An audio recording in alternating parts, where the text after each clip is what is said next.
I purchased Alinco's DR110 2-meter radio back in 1992, and it's been stored away for several years. When I got it out, I noticed the battery that stores the memory is dead.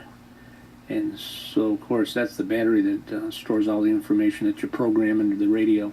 So it's time to change that battery. I'll take the cover off and take a look and see if I can see it and what it will take to install a new battery. One thing you'll notice is when you take off the cover, the speaker has a very short wire attached to it, and so you'll have to be careful. Don't just lift up and rip the wire off.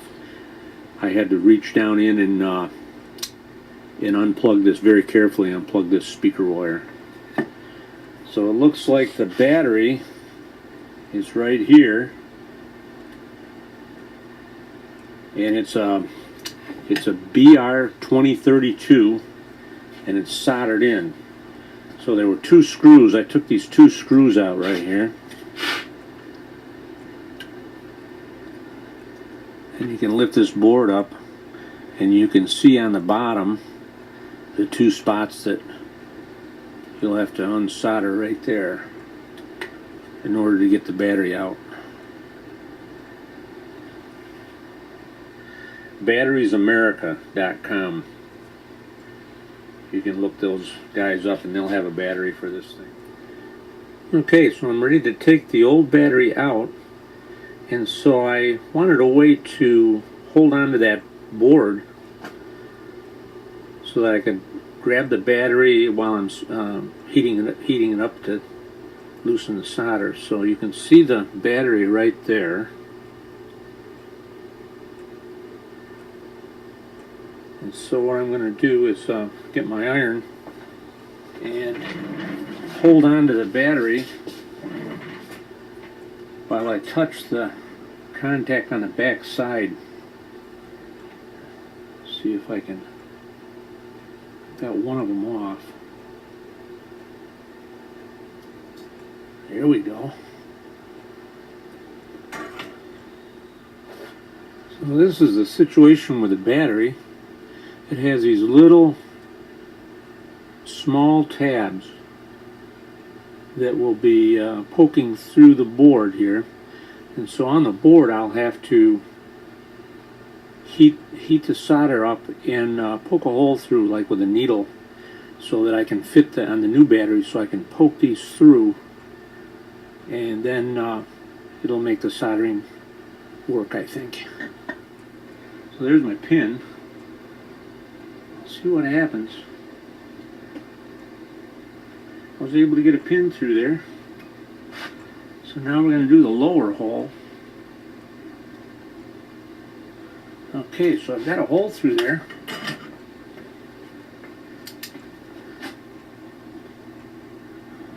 So that when I go to stick the new battery in, I have a place I can line it up to solder. So here's the old battery, and this little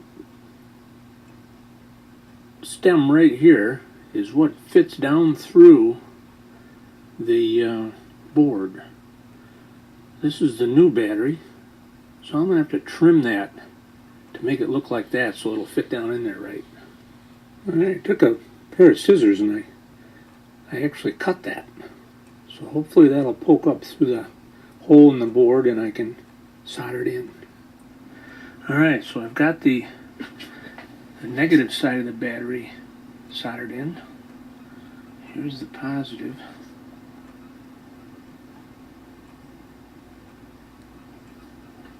And it's kind of hard.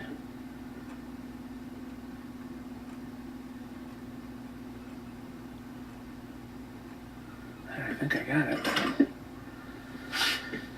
Now we'll test it and see if it works.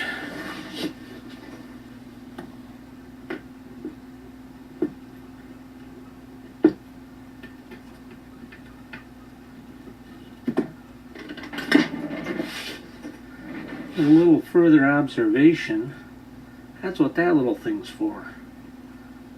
A little cup. Set the magnet right in there. There it is. Now I put this down in there, it holds in place and can't go anywhere. Let that be a lesson to me.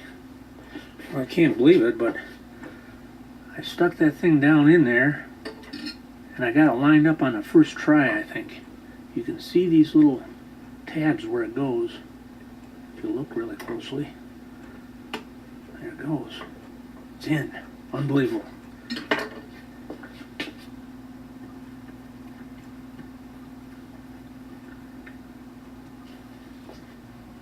This is N2RGT testing. Well, it works. Okay, so the trick now is to program in some frequencies into the memory, and we'll see if they stay on there when I turn the radio off. Alright, so here's the test. And there's the memory. I got 4 of them programmed in so far. It's working. Hallelujah. Success. Alright, so there you go. How to put a battery in an Alinco.